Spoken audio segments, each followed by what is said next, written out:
Hello Python team, I'm here today to present to you why we must become digital citizens. So we're going to introduce digital citizenship into our school, and so I'm going to kind of give you the nuts and bolts of that. Here's my table of contents. We're going to talk about the what is digital citizenship, then why we need to implement digital citizenship into our school, how are we going to do that, and lastly my resources. So what is the what? A digital citizenship is the way in which the internet, computers, and digital devices are used to engage in social interactions. So that's what we're mostly looking at. Being a digital citizen includes, respect, we're going to learn etiquette, we're going to learn how to access it correctly, and the law. Then we're going to talk about how we educate those students in literacy, digital literacy, communication effectively, and commerce. We're going to protect them, so their rights and responsibilities, and of course security and health. And lastly, kindness. So we're going to think before we act. Here's the big overarching themes for our students. We want balance, so the well-being between the internet and real life. We want to talk about people, the relationships, online and real ones. Then identity, how can we protect their identity, and how do they view themselves? So their digital selves and their real self. And then of course literacy, that's really important today, being able to tell between reality and untruths. Okay, why do we need to do this?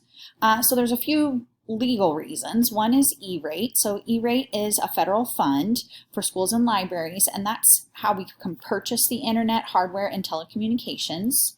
And to receive this funding, we have to meet all the requirements of the Children's Internet Protection Act. And to do that, we need a digital citizenship curriculum. Okay, so we want to protect our children, and of course this act tells us that the FCC we need to have approved internet access, and within that access we need to be able to keep them safe from inappropriate online content to the best of our ability.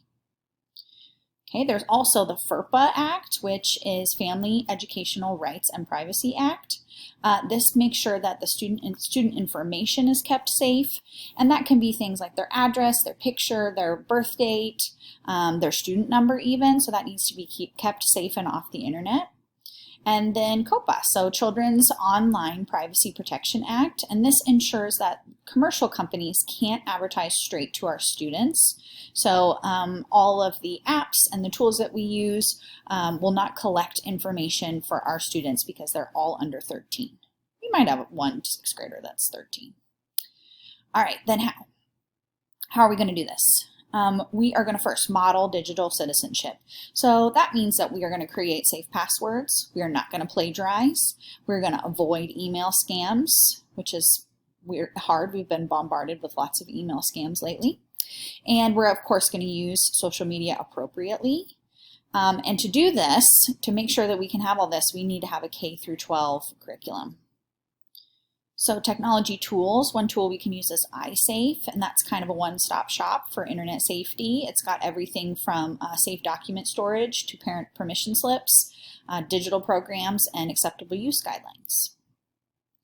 So the big curricular components that we want to include are privacy. So how do we keep our information safe? How do we avoid scams and phishing? We need to teach students that. Our digital footprint. So how can we respect others' privacy, and self-reflection about content. Copyright, this is a big one. We can't be a copy-paste culture that steals from others. Literacy, so what are quality resources and how can I tell? Cyberbullying, so we need to learn what a negative internet relationship looks like and how to deal with it. And lastly, safety, so keeping everyone online safe and minimizing inappropriate contact. Okay, so we're going to get ready. To do that, we need to remind anyone of appropriate use, even adults. E, encourage electronic free time during the day. A, be accountable. D, demonstrate good digital decision making. And Y, say yes to digital tools. So we don't have to say no to every single digital tool out of fear. We need to be ready. We need to know what is a good tool and what is not. Okay, so here is our actual district, Shawnee Mission School District.